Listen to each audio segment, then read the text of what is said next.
Nous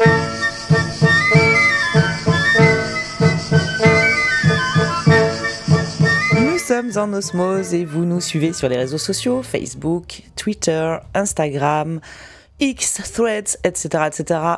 Et j'ai le plaisir aujourd'hui d'être avec Jeannette et Luc. Bonjour à tous les deux.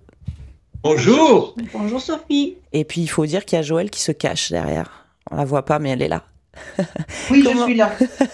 On t'entend. Comment allez-vous ? Très très bien, merci. Bon, alors dites-moi, c'est la panique en Provence ? C'est pas loin. Oui, surtout à 4 jours de la représentation, c'est la panique en Provence. Oui, tout à fait.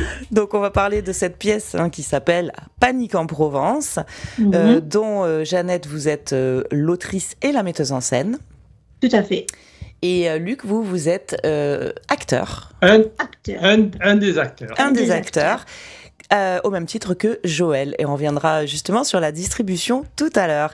Donc ça se passe au château de Fargues, au Pontet, le mardi 20 mai 2025 à 20h30. Alors pourquoi Panique en Provence ? Qu'est-ce qui se passe dans cette pièce ? Pourquoi c'est la panique en Provence ? Alors, cette pièce, je l'ai écrite il y a très très longtemps. Elle a été d'abord jouée par des enfants. Je me suis pris comme référence tous les auteurs un petit peu provençaux. Je me suis servi aussi de Frédéric Mistral, Giono, Fernandel. Donc c'est un mix de toutes leurs aventures et j'ai écrit une pièce de théâtre basée sur leurs aventures à eux et tout un mélange. D'accord, donc on mélange plusieurs œuvres. Ok, voilà. C'est la panique. D'accord, d'où le titre Panique en Provence. Voilà, donc vous êtes inspiré de ces auteurs et des différentes œuvres de ces auteurs, parce qu'on va retrouver notamment, par exemple, La chèvre de Monsieur Seguin, c'est ça ? On va retrouver Manon des Sources, on va retrouver la Marseillaise à la Poissonnière de César, Fanny et César, on va retrouver Mireille de...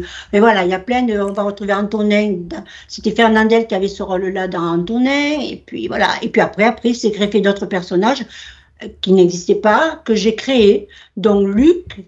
Qui ressemble un peu à Don Camillo quand même. Voilà, c'est un curé. Okay. Voilà, donc j'ai fait quand même intervenir des personnages qui n'étaient pas... forcément provençaux. Voilà, tout à fait. Et donc ça se joue donc le 25 mai, on l'a dit. Le 20 mai, pardon. Ouh là là, excusez-moi, le 20 mai. J'en profite pour placer l'affiche là sur l'écran. Donc l'histoire que vous avez écrite et que vous jouez, c'est rigolo. Est-ce qu'on est sur le... Oui, alors il y a beaucoup d'humour, de jeux de mots. De l'humour, du jeu de mots. Ensuite, ça fait sourire et rire. On ne peut pas dire que c'est vraiment... c'est pas hilarant. C'est pas là. Voilà, c'est pas hilarant. Mais c'est marrant. Il y a un petit côté sensible aussi qui se dégage de tout ça. Ça peut, quelques scènes, mais bon, moi quand j'écris surtout sur l'humour, avec de l'humour. D'accord, donc plutôt et des jeux de mots. Voilà, plutôt comédie. D'accord. Voilà. Donc on a plein de personnages. Alors dans la distribution, on a, je vais les citer, on a Elanure, on a Joël, on a Laurence, Luc, Mireille, Sabine, et on a une voix off. On va pas révéler ce que fait la voix off quand même. Non. On va laisser un peu de suspense. On va laisser le suspense. Mais la voix off, c'est Bruno. Bruno qui a son importance aussi dans la pièce. Bien sûr. Bien sûr. Alors, quelles sont les caractéristiques un peu des personnages ? On peut en parler un petit peu sans tout révéler ? Bien sûr. Nous avons Luc qui arrive de Rome. De Rome, envoyé dans un petit village provençal pour remplacer le curé défunt du village. Voilà. Mais il ne vient pas tout seul, il est accompagné d'un ange, d'une personne céleste. Voilà. Il y a un petit peu des conflits entre tous les deux. Ah oui. Voilà. Et puis ensuite, nous avons donc... par ordre d'apparition, nous avons Manon des Sources, Monsieur Seguin. Alors, le rôle de Monsieur Seguin, c'est Laurence qui le tient, mais Laurence fait 3 rôles. Ah oui. Elle fait Monsieur Seguin, elle fait la bonne du curé et elle fait Antonin. Et elle apparaît au fur et à mesure. Donc, ces 3 personnages n'interviennent pas, bien sûr, en même temps. Ensuite, nous avons Mireille, de son vrai prénom, qui dans la pièce s'appelle Mireille, parce qu'il y a des jeux de mots avec l'histoire de Mireille. Mireille et Vincent. Avec Vincent de Frédéric Mistral, voilà, je cherche. Okay. Sabine, qui elle a 2 rôles, celui de Manon des Sources et d'une villageoise qui s'appelle Félicie. Ça vous fait penser à quoi, Félicie? Félicie aussi. Fernandel. Voilà. Donc ça intervient aussi dans la pièce de théâtre. Et nous avons une dame qui s'appelle Joëlle, qui arrive de Marseille, vous vous rendez compte, à pied dans un village provençal, tout essoufflé. Et elle lui arrive que des catastrophes. Que des mésaventures. Que des mésaventures. Et oui, voilà. Et donc, oui, on peut dire où ça se passe, ou c'est pas précisément... C'est un village, non. C'est virtuel. C'est virtuel. C'est virtuel. Il n'y a pas de nom. C'est une place... la pièce se joue dans une place de village. Mais le village est inconnu. Voilà. J'ai pas pris de nom. Sans intérêt. Sans intérêt. Voilà. C'est un village perdu. Dans la campagne, voilà, dans la montagne, là, avec les chèvres, ce que vous voulez. Et alors, ce curé, il s'y plaît, là, il commence à...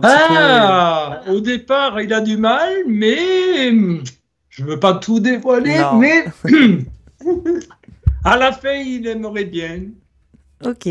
Et alors, la personne qui joue justement l'ange, donc c'est Élanure, c'est ça? Voilà, moi, le prénom est là. C'est une jeune fille que j'ai eue en cours chez les enfants. Ouais.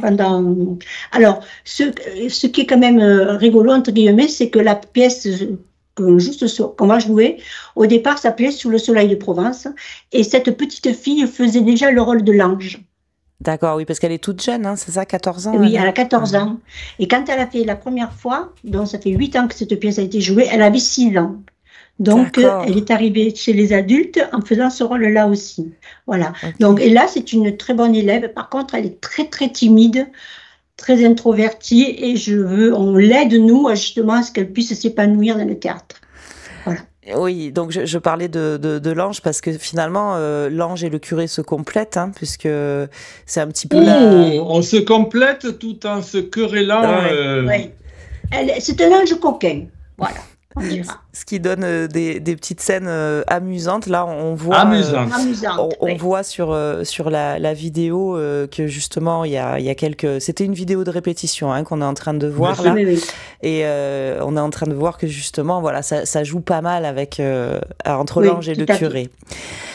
Donc, oui, vous parliez d'élèves, parce qu'en fait, ce qu'on n'a pas dit, c'est que ce spectacle se joue dans le cadre de l'atelier théâtre du Centre d'animation du Thor. C'est ça? Tout à fait. Alors moi, je suis intégrée dans le centre d'animation du Thor, qui est culture et loisirs, depuis 2012.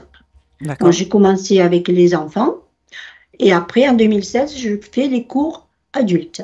Et depuis 3 ans, je fais les cours ados. C'est-à-dire que je m'occupe de 3 sections. Okay. Voilà. Et pour les 3 sections, il y a des représentations aussi.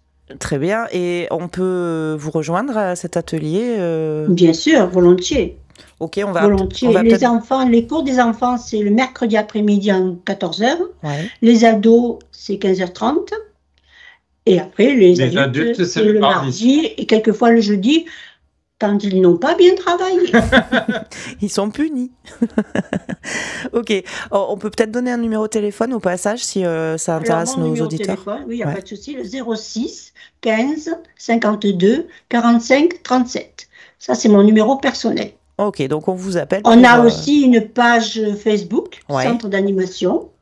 Voilà. Donc on tape le Centre d'animation. Et j'ai ma propre page aussi, mais personnelle, disons. Voilà. Ok, donc on tape Centre d'animation du Thor et on trouve... Et vous tomberez sur le Centre d'animation et là vous avez toutes les activités. Ok.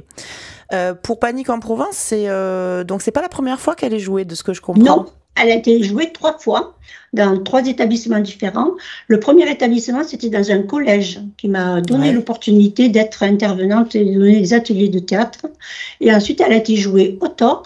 Elle a été jouée aussi sur Cabane, puisque je faisais des cours d'ateliers de théâtre à Cabane aussi. Très bien. Voilà. C'est une pièce qui a beaucoup plu. Et il y a d'autres représentations de prévues, parce que là, c'est au Château de Fargues. Très bel endroit, d'ailleurs. Oui, alors, au Château de Fargues, c'est dans le cadre du festival amateur. Okay. Ensuite, nous allons nous produire au village du Thor, le 14 juin, à 20h30.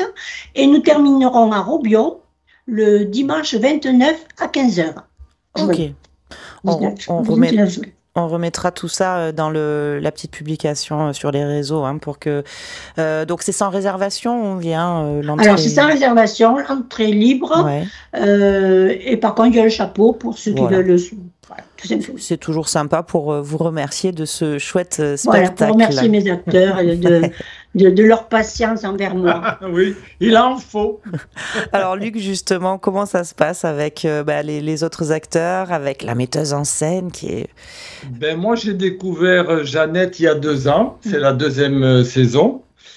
J'avais déjà fait du théâtre et je cherchais une nouvelle troupe sympathique. Ouais. Sans se prendre trop la tête, pour se détendre plus facilement. Et voilà, l'année dernière, on avait joué une petite pièce qui était aussi pas mal, écrite par Jeannette également. Et voilà, ça se passe très bien. Cette année, on est 6. Et je suis le seul homme. Je le regrette un petit peu, les hommes ont du mal à se lancer dans le théâtre. Mais d'ailleurs, si je pouvais faire un appel, Sophie, ça m'arrangerait bien. Bien sûr. C'est que la pièce de l'année prochaine est déjà écrite. Super. Et j'ai 2 personnages masculins et je n'en ai qu'un qui est affecté. Il y a que moi. Donc, il me faut un 2e personnage. Alors, je ne vais pas vous dresser le tableau de l'année prochaine, mais je peux vous dire que le Monsieur Luc sera Mozart. Oh. Et je recherche un personnage pour le capitaine Haddock. Ah oui. Ah, on est encore dans des mélanges de Alors, c'est encore de plus genre. que la panique. Voilà. Le sujet de l'année prochaine. Alors, chaque année, je change de sujet. Oui. Et avec un thème. L'année prochaine, ça se passe dans une bibliothèque. Je fais intervenir les auteurs des romans.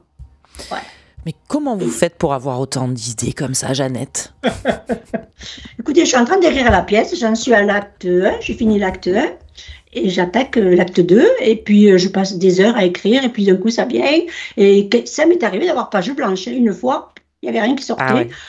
Et j'ai dit, tant pis, je reviendrai. Et puis là, quand je commence à écrire et que ça vient, ça défile. Toujours, j'écris 4 heures d'affilée. Ah oui, voilà, vous êtes dedans, quoi. Alors, l'inspiration est là, c'est on en ça. profite. Par contre, ce qui m'arrive souvent, c'est que j'ai le début, le milieu, mais j'ai jamais la fin. Ah oui, d'accord. Donc la fin, elle vient petit à petit, je la crée. Et puis d'un coup, je dis, pop, j'ai l'étincelle. Il y a l'étincelle et puis ça, voilà, on arrive à la fin. Ok. On arrive à la fin aussi de notre interview, hein. On a pas mal parlé. Merci beaucoup. Merci à vous. C'était gentil de nous avoir reçus. Ah oui, bravo. Oui, bon, les circonstances étaient un peu paniquées aussi ce matin. Non, mais le studio est très agréable. On se retrouve sur Skype du coup, enfin sur Teams du coup maintenant, mais au lieu d'être en studio. Mais bon, écoutez, on y est arrivé, c'est l'essentiel. Donc on rappelle, Panique en Provence, c'est au Château de Fargue, au Pontet, dans un très bel endroit. Le 20 mai, c'est mardi soir à 20h30. Mardi soir. Et on vient vous voir pour passer un bon moment, pour rigoler. Absolument. Et puis, pourquoi pas faire partie de l'atelier prochainement, puisqu'il y a eu un peu appel à candidature. Voilà. Voilà. Jeannette, merci beaucoup. Ouais, Jeannette, Luc, merci à vous. Merci Joël, qui se cache. Et à très bientôt. De rien. Salut. Merci beaucoup. Merci. Merci beaucoup. Au revoir.